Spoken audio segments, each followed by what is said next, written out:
Okay, this is Maximus here, this time with the OEM 25194.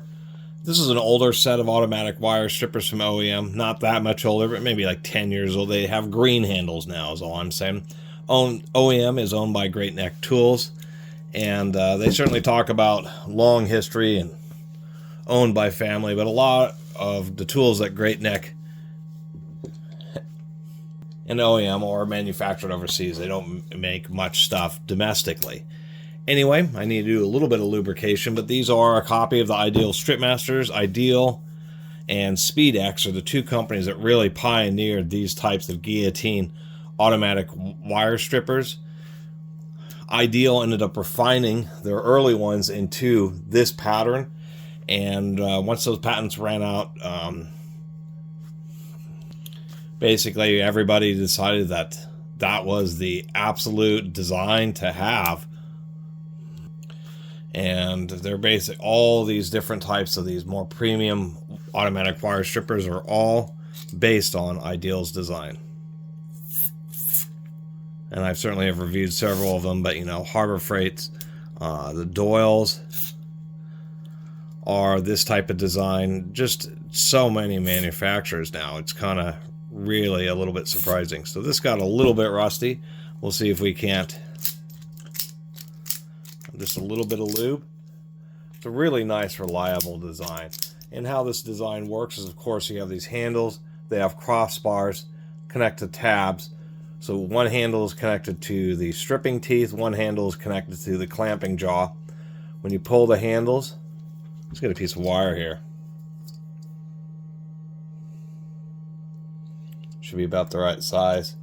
When you start putting tension on it, you have equal tension from both handles. So this is actually what's clamping down the wire, and this handle is, of course, providing just enough grip. And the nice thing about these style of strippers is the fact that it's pulling out, we're almost straight. It's a little bit of a curve, but you just don't run into the same type of risk of cutting strands. When you're using more traditional sets of strippers like these, what you tend to do is crimp down on the correct size that will cut the insulation. You would crimp down, and then you go to the next size over to actually pull it off to prevent yourself from, especially nice ground ones, from cutting some of the strands on stranded wire. The nice thing about these type of strippers is they'll work in some pretty confined areas, wherever you have enough space to grip the wire and be able to actuate the tool. And the other nice thing about copying, like Doyle and OEM and everybody literally just doing a measurement for measurement copy of the Ideal Stripmasters, is that you can order jaw sets for the Ideal Stripmasters, and there's a huge variety of different jaws. There's mil-spec ones that do a kind of a special pinching action, which are really expensive. They're really guaranteed to not strip the wires. Anyway, just ran into the set of OEMs, and these are the kind of strippers that I'd like to have an extra set of, you know, just in a utility toolbox, or, you know, friends or family members. And they're easy to adjust. Occasionally you'll like be working with solid core wire and you'll grab really hard, like on the outside edge of the jaws.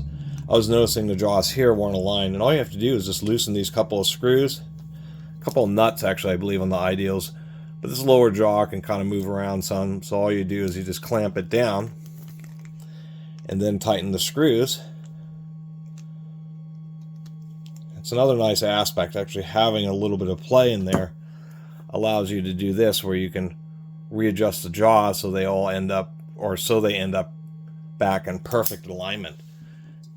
Anyway, just wanted to show OEM Tools version of the Ideal Stripmaster. If you can't beat them, copy them, which is what it seems the whole, basically every tool company has done.